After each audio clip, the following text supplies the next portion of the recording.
Hindi ko alam ito kung kanino galing ito. Bubuksan nun namin, pinakapangalan nun sa akin. Bayad na kasi. Pero Bayad na daw. Pero hindi ko alam kung kanino galing ito. baka kay ano.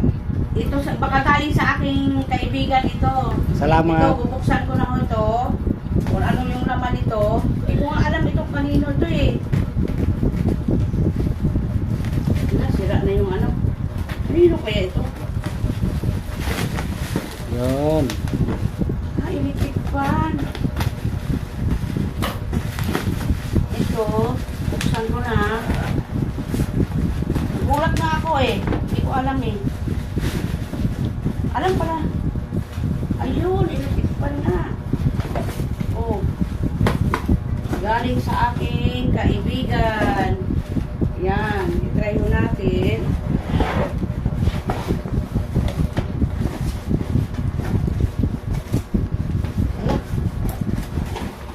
Pang ano yan? Pang Christmas gift. Ayan po, ang ano niya.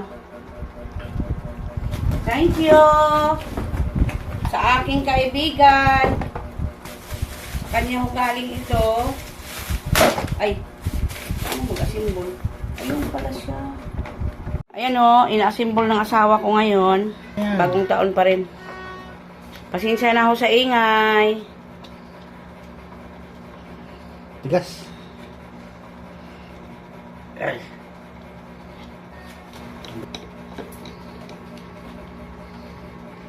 Nagulat na lang ako, dumating na lang yan bigla dito sa akin.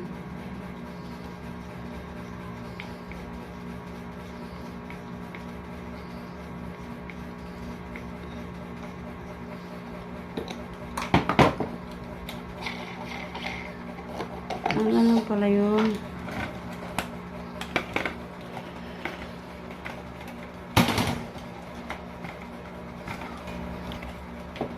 Maganda yung matagal kasi madali.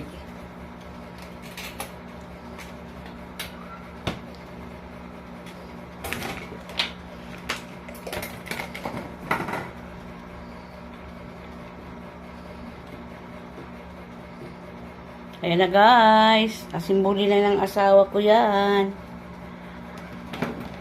Yan.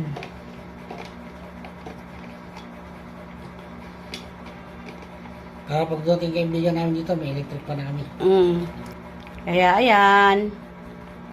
Mayroon kaming bagong electric pan na naman.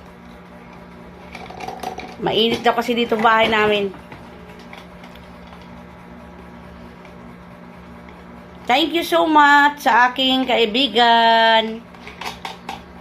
Ay, nagpadala dito sa amin. Maraming salamat. Yan. Thank you so much. Aking friend, thank you. Pula pa oh. Kulay red. Ito, saan ito? Ah, doon sa ano. Wala, tagal ng asimbol ng asawa ko, umabot ng 3 minutes na. Tagal pala i-asimbol yan.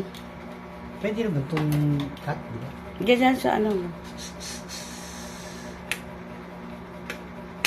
Ayan guys. Ganda siya. Maganda yung ano ng electric pan. Yan, ganda-ganda. Ang cute niya.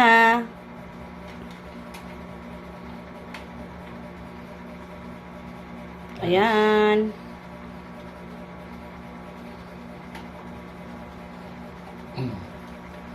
Yun na. Try mo nga pa.